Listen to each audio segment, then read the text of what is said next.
శ్రీ గురుభ్యో నమః.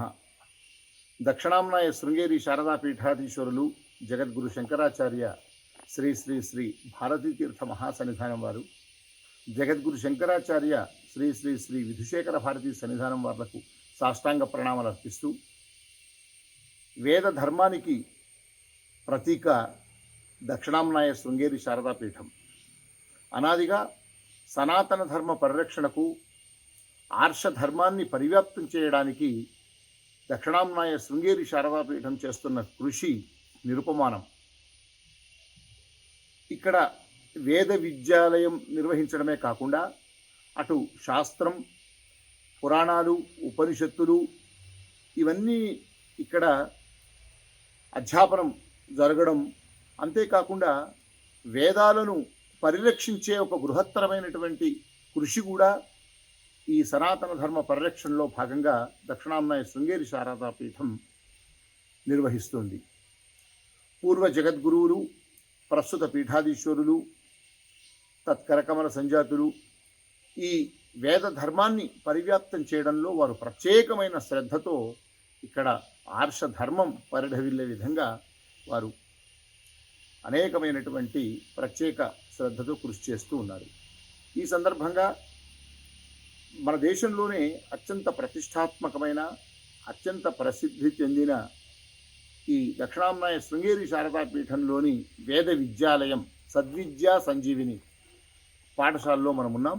చాలా కాలంగా ఈ పాఠశాల గురించి ప్రపంచానికి తెలియజేయాలన్న సంకల్పం అనాదిగా నేను ప్రయత్నం చేస్తుంటే ఇవాళ నా కోరిక ఫలించింది. ఎందుకంటే ఈ దక్షిణాంనాయ శృంగేరి శారదా పీఠం ఈ సద్విద్యా సంజీవిని శతాబ్దాల చరిత్ర కలిగిన ఈ దక్షిణాంనాయ శృంగేరి శారదా పీఠంలో ప్రధానంగా ఈ వేద విద్యాలయంలో వేద విద్య పూర్తి చేసుకున్న వారు అత్యుత్తమ స్థాయిల్లో వేద విద్వన్మూర్తులుగా, శాస్త్ర పండితులుగా ప్రపంచవ్యాప్తంగా అనేకమైనటువంటి హోదాల్లో గుర్తింపు పొంది వాళ్ళు కూడా ధర్మ పరిరక్షణలో భాగస్వాములు అవుతూ ఉన్నారు. ఈ సద్విద్యా సంజీవిని యొక్క పాఠశాల వృత్తాంతం ఎప్పటి నుంచి ప్రారంభమైంది, దీని వివరాలన్నీ కూడా సమాజానికి తెలియజేయడానికే ఈ పాఠశాలలో ఆచార్యులు, దక్షిణాంనాయ శృంగేరి శారదా పీఠం వైదిక విద్వాంసులు వారు ఈ వేద ధర్మాన్ని పరిరక్షించడంలోనూ, దక్షిణాంనాయ శృంగేరి శారదా పీఠం పక్షాన ఎక్కడ ఏ విధమైన వైదిక కార్యక్రమాలు జరిగినా వారే ప్రముఖ నిర్వాహకులుగా వ్యవహరిస్తూ, వారు పిహెచ్డి పట్టా కూడా ఈ వేద పరిశోధనలో పొంది డాక్టర్ తంగిరాల శివకుమార్ శర్మగా మనందరికీ సుపరిచితులు, సుప్రసిద్ధులైనటువంటి శర్మగారు ఈ సద్విద్యా సంజీవిని గురించి వివరాలు తెలియజేయమని అనగానే వారు ఎంతో వాత్సల్యంతో వారు అంగీకరించారు. నమస్కారం శర్మగారు. ఎంతో కాలంగా నేను ఈ మన వేద పాఠశాల వివరాలు తెలుసుకోవాలనుకుంటున్నా. ఒక్కసారి ఈ వేద పాఠశాల ఎప్పుడు ప్రారంభమైంది, దీని యొక్క పూర్వ వృత్తాంతం ఒక్కసారి దయచేసి తెలియజేయండి. శ్రీ గురుభ్యో నమః. అసలు వేదాన్ని మనం ఎందుకు చదవాలి అనంటే, మన సనాతన ధర్మం యొక్క ఆధార స్తంభమైనటువంటివి వేదాలు. జగద్గురు శ్రీ శంకర భగవత్పాదాచార్యుల వారు వేదో నిత్యమధీయతాం అని వేదాధ్యయనం చేయండి, వేద పరిరక్షణ చేయండి అని మనకి మొట్టమొదటిగా ఉపదేశం చేశారు. కాబట్టి వేదాధ్యయనం అనేది ఎవరికైతే ఆ అధికారం అనేది ఉన్నదో వారు తప్పకుండా చేయాల్సినటువంటి ఒక కర్తవ్యం. కాబట్టి ఆ వేద పరిరక్షణ కోసం దాదాపు 130 సంవత్సరాలకు పూర్వం, అంటే దక్షిణాంనాయ శృంగేరి శారదాపీఠం యొక్క 33వ అధిపతులు అభినవ శంకరులు జగద్గురు శ్రీ సచ్చిదానంద శివాభినవ నృసింహ భారతీ మహాస్వామి వారు 1895వ సంవత్సరంలో, అంటే మన్మథ సంవత్సర శ్రావణ శుక్ల షష్ఠి నాడు ఈ శృంగేరి క్షేత్రంలో సద్విద్యా సంజీవిని అనే పేరుతో ఒక సంస్కృత పాఠశాలని ప్రారంభించారు. ఆ మహాస్వామి వారే కాలటీలో జగద్గురు శ్రీ శంకరాచార్యుల వారి జన్మభూమిని, ఏదైతే జన్మస్థానం ఉన్నదో మనకందరికీ అత్యంత పవిత్రమైనటువంటి ఆ జన్మస్థానం, ఆ శంకర భగవత్పాదాచార్యుల వారి జన్మస్థానమైనటువంటి కాలటీలో శంకరాచార్యుల వారికి మరియు శ్రీ శారదామ్మ వారికి ఒక సుందరమైన దేవాలయాల్ని నిర్మించారు. శంకరాచార్యుల వారి భాష్యాలు, ప్రకరణ గ్రంథాలు, స్తోత్రాలు అప్పటి వరకు అన్ని తాళపత్ర రూపంలో ఉండేవి. ఆ ముద్రణ రూపంలో అంటే ప్రింట్ మీడియాలో మొదటిసారిగా ముద్రించినటువంటి ఒక కీర్తి ఆ అభినవ శంకరులైన జగద్గురు శ్రీ సచ్చిదానంద శివాభినవ నృసింహభారతి మహాస్వామి వారికే దక్కుతుంది. అటువంటి ఆ మహనీయులు శృంగేరి క్షేత్రంలో వేద శాస్త్ర పరిరక్షణార్థం ఈ సద్విద్యా సంజీవిని సంస్కృత మహాపాఠశాలని ప్రారంభించారు. ఆ తర్వాత 1910వ సంవత్సరంలో బెంగళూరులో శాస్త్ర పరిరక్షణార్థం ఒక శాస్త్ర పాఠశాలని కూడా ఆ మహాస్వామి వారే ప్రారంభించారు. ఈ పాఠశాల యొక్క గొప్ప వైశిష్ట్యం ఏంటంటే వారి కరకమల సంజాతులు, వారి ఉత్తరాధికారి శిష్యులు జగద్గురు శ్రీ చంద్రశేఖర భారతి మహాస్వామి వారు తమ పూర్వాశ్రమంలో ఈ సద్విద్యా సంజీవిని సంస్కృత పాఠశాలలోనే దాదాపు 3-4 సంవత్సరాలు ఇక్కడ సాహిత్య అధ్యయనం చేసి శాస్త్రాధ్యయనం చేసి ఆ తర్వాత బెంగళూరులో కూడా శాస్త్రాధ్యయనం చేసి శృంగేరి శారదాపీఠం యొక్క 34వ అధిపతులుగా విరాజిల్లారు జగద్గురు శ్రీ చంద్రశేఖర భారతి మహాస్వామి వారు. అటువంటి గొప్ప మహనీయులు, అలాగే మన దేశంలో ఉన్నటువంటి అనేక సుప్రసిద్ధ విద్వాంసులందరూ ఈ సద్విద్యా సంజీవిని సంస్కృత మహాపాఠశాలలో అధ్యయనం చేశారు. అటువంటి గొప్ప చరిత్ర కలిగినటువంటి దాదాపు 130 సంవత్సరాలుగా అవిచ్ఛిన్నంగా ధర్మ ప్రచారంలో తన ప్రధాన పాత్రని పోషిస్తున్నటువంటి ఒక పాఠశాల ఈ సద్విద్యా సంజీవిని సంస్కృత మహాపాఠశాల. ఈ పాఠశాలలో ఋగ్వేదం, యజుర్వేదం, సామవేదం, అలాగే సంస్కృత సాహిత్యం, వ్యాకరణం, తర్కం ఇలా అనేక శాస్త్రాలు బోధింపబడుతున్నాయి. ఇప్పుడు ఈ పాఠశాలలో 130-140 మంది విద్యార్థులు ఇక్కడ అధ్యయనం చేస్తూ ఉన్నారు. గురుగారు ఇప్పటిదాకా ఇప్పుడు మన 130 సంవత్సరాల చరిత్రలో దాదాపు ఎంతమంది విద్యార్థులు ఇక్కడ నుంచి వేదం నేర్చుకొని వెళ్ళి ఉంటారు? ఊహ మనం దాదాపు 1,00,000 పైనే ఉంటారు అనుకుంటాను. అంతమని చెప్పుకోవచ్చు. ఎందుకంటే ప్రతి సంవత్సరం 120-130 మంది విద్యార్థులు చదువుతూనే ఉంటారు కాబట్టి మనం 100 మంది 130 సంవత్సరాల్లో మనం లెక్క చేసుకుంటే అంటే అందరూ పండితులైన అంటే విద్య పూర్తి చేసుకున్న వారు అందులో కొంతమంది దేవాలయంలో ప్రధాన అర్చకులుగా ధర్మ రక్షణకి వారు తమ వంతు వేరు బాధ్యతల్లో ఉన్నారు. కాబట్టి సనాతన ధర్మ సంరక్షణలో ఒక ప్రధానమైనటువంటి పాత్రని ఈ పాఠశాల నిర్వహిస్తోంది అని చెప్పడంలో అతిశయోక్తి ఉంది. అదే దాన్ని బట్టి 130 ఏళ్లలో 1,00,000 పైగా ఇక్కడ విద్యార్థులు వేదాన్ని అధ్యయనం చేసిన ఈ ప్రతిష్టాత్మక పాఠశాలలో ప్రధానంగా ఇక్కడ వేదాన్ని చెప్పిన ముఖ్యమైన గురువుల్లో మనం తలుచుకునే వాళ్ళ పేర్లమైన ఇప్పుడు మన నాగరాజ భట్ గారు ఉన్నారు. నాగరాజ భట్ గారు ఆయన ఈ పాఠశాలలోనే వ్యాకరణం అధ్యయనం చేసి ఆ తర్వాత జగద్గురు మహాసన్నిధానం వారి దగ్గరే తర్క వేదాంతాలని కూడా అధ్యయనం చేశారు. అలాగే మన దేశంలో నవీన హొళ్ళ గారు న్యాయ శాస్త్రంలో ఒక గొప్ప విద్వాంసుడు. అలాగే మన యశ్వంత ఘనపాఠి గారు ఉన్నారు. ఈ పాఠశాలలోనే బాల్యం నుంచి చదివి ఘనాంతం అధ్యయనం చేసినటువంటి వారు. ఆ రకంగా చాలా వందల మంది ఉన్నారు ఇక్కడ అధ్యయనం చేసినటువంటి వారు. ఇప్పుడు పాఠశాల ఇక్కడ ఉంది, వీరికి వసతి ఇంకా ఇతర వారి సముదాయాలన్నీ అన్నీ ఇక్కడే ఉన్నాయి పాఠశాలకి సమీపంలో. తర్వాత ఇక్కడ కాలభైరవ స్వామి యొక్క సన్నిధిలో ఈ వేద పాఠశాల ఉన్నది. ఈ కాలభైరవ సన్నిధికి జగద్గురు శ్రీ సచ్చిదానంద శివాభినవ నృసింహభారతి స్వామి వారు ఎప్పుడు వస్తూ ఉండేవారు. ఈ పాఠశాల యొక్క శతమానోత్సవ సందర్భంలో ఈ నూతన భవనాన్ని ఇక్కడ కట్టడం అనేది జరిగింది. ఇక్కడ ఇంకొక విశేషం ఏంటంటే ఉచితంగా విద్యార్థి ఇక్కడికి వస్తే వారికి భోజనం, పుస్తకం, ఆహారం, వస్త్రం అన్నీ శృంగేరి శారదాపీఠం జగద్గురు మహాస్వామి వారే వారికి అంతా అనుగ్రహిస్తారు. కాబట్టి ఇంకా విద్యార్థుల యొక్క తల్లిదండ్రులు తమ విద్యార్థిని ఎలా పోషించాలి అనే బెంగ ఏం పెట్టుకోకర్లేదు. తర్వాత నిరంతరం జగద్గురువుల యొక్క సంరక్షణలో ఈ పాఠశాల జరుగుతోంది. వారి యొక్క పర్యవేక్షణలో జగద్గురు మహాస్వామి వారు అప్పుడప్పుడు విద్యార్థులను ఇక్కడ పరీక్షిస్తూ ఉంటారు. ఆకస్మికంగా వస్తూ ఉంటారు. తర్వాత షాన్మాసిక వార్షిక పరీక్షల్లో కూడా విద్యార్థుల యొక్క ప్రగతిని జగద్గురు మహాస్వామి వారు చూస్తూ ఉంటారు. కాబట్టి ఇతర పాఠశాలలో చదవటానికి ఇక్కడ పాఠశాల చదవటానికి మనం తేడాన్ని గమనించవచ్చు. ఇక్కడ నిరంతరం జగద్గురువుల కృపా దృష్టి, ఆ దృష్టి పడితేనే మనకి జీవితం సార్థకం అవుతుంది అని ఎంతోమంది భావిస్తూ ఉంటాం. తర్వాత ఇక్కడ ఈ పాఠశాలలో విద్యార్థులు ఈ శృంగేరి శారదాపీఠంలో ప్రతినిత్యం జరిగేటువంటి అనేక ధార్మిక ఉత్సవాల్లో జగద్గురు మహాస్వామి వారు చేసేటువంటి చంద్రమౌళీశ్వర అర్చనలు ఇంకా విశేష పూజా కార్యక్రమంలో పాల్గొంటూ ఉంటారు. కాబట్టి ఆ భగవద్ అనుగ్రహం, జగద్గురువుల అనుగ్రహం ఈ పాఠశాల విద్యార్థులకి నిరంతరం ఒక శ్రీరక్షగా ఉంటూ ఉంటుంది.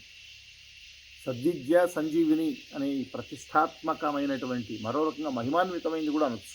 ఎందుకంటే ఈ పేరులోనే సంజీవిని అంటే సంజీవిని పర్వతం. అవును, అసలు జగద్గురు శ్రీ సచ్చిదానంద శివాభరణ నృసింహభారతి మహాస్వామి వారు ఈ పాఠశాలకు ఆ పేరు ఎందుకు పెట్టారంటే, అప్పటి కాలంలో ఈ సంస్కృత అధ్యయనం, శాస్త్రాధ్యయనం, వేదాధ్యయనం క్షీణిస్తూ వస్తుంది. కాబట్టి మళ్ళీ దాన్ని పునరుద్ధరించాలి. ఏ రకంగా సంజీవిని అనేది మరణ దశలో ఉన్నవాడికి, ఆసన్న మరణుడు అంటే ఆ రోగగ్రస్తుడు, అటువంటి వాడికి ఆ సంజీవిని అనేది కనుక దొరికితే అతడు మళ్ళీ లేచి ఎలా అయితే నిల్చుంటాడో, సద్విద్య ఏదైతే ఆత్మవిద్య వేద విద్య ఉన్నదో ఆ వేద విద్యకు సంజీవిని లాంటిది ఈ పాఠశాల అనే భావనతో ఈ పాఠశాలకి సద్విద్య సంజీవిని అనే పేరుని వారు ఆ మహనీయులు పెట్టారు. గురువుగారు, ఈ పాఠశాలకు ప్రధానంగా భారతదేశ వ్యాప్తంగా అన్ని రాష్ట్రాల నుంచి విద్యార్థులు వస్తూ ఉంటారు కదా, ఏ రాష్ట్రాల నుంచి వస్తుంటారు? అదేవిధంగా ఇక్కడ సిలబస్ ప్రత్యేకతలు ఏంటి? అసలు ఈ పాఠశాలలో ముందు చేరాలంటే ఉపనయనం అయి ఉండాలి. మేము దాదాపు 7 సంవత్సరాల నుంచి 15 సంవత్సరాల లోపు పిల్లల్ని ఇక్కడ చేర్చుకుంటాం. ఎందుకంటే వేద విద్య అనేది ఇంకా 15 సంవత్సరాలు దాటితే 16వ సంవత్సరం తర్వాత ఇంకా వాడికి వేద విద్య అంటుపడటం కష్టం. ఎంతో పూర్వజన్మ సుకృతం ఉంటే తప్ప ఇంకా సామాన్యుడైనటువంటి వాడికి ఆ వేద విద్య అనేది అంత సులభంగా రాదు. కాబట్టి 15 సంవత్సరాల లోపు విద్యార్థులను ఇక్కడ చేర్చుకోవడం అనేది జరుగుతుంది. మొదటి సంవత్సరం ఇక్కడ వేదం, సాహిత్యం అంటే అమరకోశం, శబ్దాలు, ధాతువులు అవి ప్రతి ఒక్కరు చదవాల్సి ఉంటుంది. ఆ మొదటి సంవత్సరంలో వేద భాగంలో ఉపయుక్తమైనటువంటి పూజా విధానం, తర్వాత నమ్మకం, చమకం, ఉపనిషత్తులు, మంత్రపుష్పాలు, ఇంకా కొన్ని విశేషమైన పూజా ఉపయుక్త మంత్రాలు ఇవన్నీ ఇక్కడ మొదటి సంవత్సరం నేర్పడం జరుగుతుంది. ఇంకా రెండవ సంవత్సరం నుంచి ఆయా వేదం వాళ్ళు, ఇప్పుడు ఋగ్వేదం వాళ్ళు ఋగ్వేదం చదువుతారు, యజుర్వేదం వాళ్ళు యజుర్వేదం, సామవేదం వాళ్ళు సామవేదం. అలాగే ఎవరికైతే శాస్త్రం చదవాలి అనే ఆసక్తి ఉంటుందో వాళ్ళు సంస్కృత పంచకావ్యాలు, లఘు సిద్ధాంత కౌముది, తర్క సంగ్రహం ఇత్యాదులన్నీ అధ్యయనం చేసి, వ్యాకరణం వాళ్ళు వ్యాకరణం, తర్కం, వేదాంతం, జ్యోతిషం ఇలా శాస్త్ర అధ్యయనం చేస్తూ ఉంటారు. ఇది ఇక్కడ అధ్యయనం ప్రక్రియ. మామూలుగా ఇక్కడ విద్యార్థులుగా కర్ణాటక, ఆంధ్ర, తమిళనాడు, ఇంకా నేపాల్ రాష్ట్రం నుంచి కూడా వస్తున్నారు. ఇప్పుడు దాదాపు నేపాల్ వాళ్ళు ఇక్కడ 30-40 మంది విద్యార్థులు ఇక్కడ శాస్త్రాధ్యయనం, సాహిత్యాధ్యయనం చేస్తున్నారు.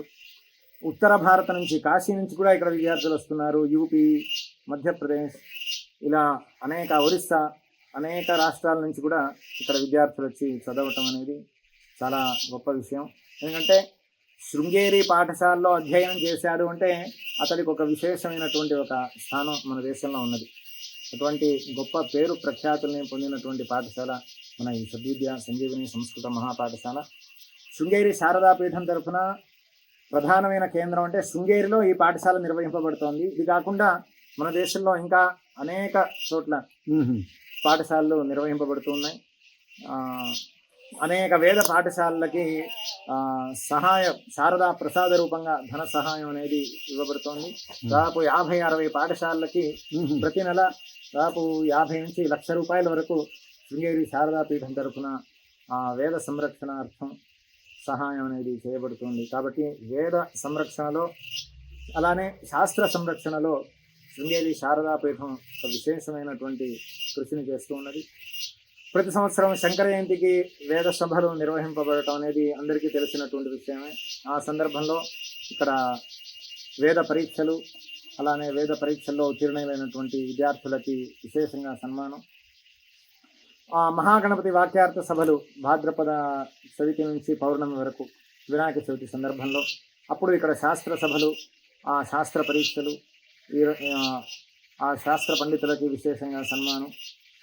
ఇది కాకుండా ప్రతి నెల దాదాపు ఒక 1000 మంది వేద పండితులకి, వృద్ధ వేద పండితులకి పండిత సన్మాన రూపంగా, శారదా ప్రసాద రూపంగా పీఠం తరఫున ఒక విశేష ధన సహాయం అనేది చేయడం జరుగుతుంది. అలానే గత కొన్ని సంవత్సరాలుగా జగద్గురు మహాస్వామి వారి ఆదేశానుసారం ఇక్కడ శృంగేరి శారదా పీఠంలో ఆహితాగ్ని సభలు, అవును, అలాగే వేద భాష్యం యొక్క సభలు కూడా నిర్వహింపబడుతూ ఉన్నాయి. ఈ విధంగా సనాతన ధర్మం యొక్క పరిరక్షణలో శృంగేరి శారదా పీఠం ఒక విశేషమైనటువంటి కృషిని చేస్తూ ఉన్నది. ఉభయ జగద్గురువుల అనుగ్రహంతో శారదా పీఠం అప్పుడప్పుడు అనేక రాష్ట్రాల్లో మన శాఖా మఠాల్లో వేద పండితుల సభని కూడా నిర్వహించడం అందరికీ తెలిసినటువంటి విషయం. ఈ ప్రతి అంటే సిలబస్ పూర్తయ్యాక స్నాతకోత్సవాలు ఎలా జరుగుతూ ఉంటాయి, ఆ విధానం ఎలా ఉంటుంది? పట్టా ప్రధానోత్సవాలు మూలం పూర్తి చేసినటువంటి విద్యార్థులకి ఆ శంకర జయంతి సందర్భంలోనే పరీక్ష నిర్వహించబడి వారికి విశేషంగా ఒక సన్మానం అనేది చేస్తాం. అలానే ఆ తర్వాత ఇంకా క్రమం ఘనం అధ్యయనం చేసేటువంటి విద్యార్థులకి ప్రోత్సాహ రూపంగా విశేష ధన సహాయం అనేది చేయబడుతోంది. అధ్యయనం పూర్తి చేసిన తర్వాత ఆ విద్యార్థులకి ఒక విశేషమైనటువంటి సత్కారం అనేది శారదా పీఠం చేస్తూ ఉన్నది. గత కొన్ని సంవత్సరాలుగా జగద్గురు మహాస్వామి వారు విశేష ప్రోత్సాహం చేయాలి అని ఆదేశించారు. ఏంటంటే ఎవడైతే శృంగేరి పాఠశాలలో ఒక శాస్త్రాధ్యయనం కానీ వేదాధ్యయనం కానీ పూర్తి చేస్తాడో అతడికి ఒక విద్యార్థికి 15 లక్షల రూపాయలు ఇస్తామని జగద్గురు మహాస్వామి 15 లక్షలు అంటే అది చాలా గొప్ప విషయం. ఎక్కడా ఉండదు, ఎక్కడా లేదు. మీరు ఇక్కడ పూర్తి చేసి ఒక శాస్త్రం ఇక్కడ అధ్యయనం చేసి మీరు బయటకు వెళ్తున్నారు అంటే మీ చేతికి 15 లక్షల రూపాయలు జగద్గురు మహాస్వామి వారు ప్రసాదంగా అనుగ్రహిస్తున్నారు అంటే చాలా గొప్ప విషయం. ఈ విధంగా విశేషంగా ఇక్కడ వేద శాస్త్ర సంరక్షణ అనేది జరుగుతూ ఉంది. ఇక్కడ కాకుండా బెంగళూరులో ఉండే శాస్త్ర పాఠశాల, బెంగళూరులో కూడా ఇప్పుడు వేద పాఠశాల అనేది నిర్వహింపబడుతోంది. అలానే కాలటి జగద్గురు మహాస్వామి వారి శంకరాచార్యుల వారి జన్మస్థలమైనటువంటి కాలటిలో ఉన్నది. అలానే మన హైదరాబాద్లో ఉన్నది, హైదరాబాద్లో కూడా ఉన్నాయి. ఈ విధంగా అనేక స్థలాల్లో ఢిల్లీలో మన దేశం రాజధాని ఢిల్లీలో ఉన్నది. మధ్యప్రదేశ్ ఓంకారేశ్వర్లో, ఉజ్జయినిలో మన యొక్క శాస్త్ర పాఠశాల ఉన్నది, శృంగేరి శారదాపీఠం యొక్క శాస్త్ర పాఠశాల. ఈ విధంగా అనేక ప్రాంతాల్లో వేద శాస్త్ర పాఠశాలలు నిర్వహింపబడుతూ ఉన్నాయి.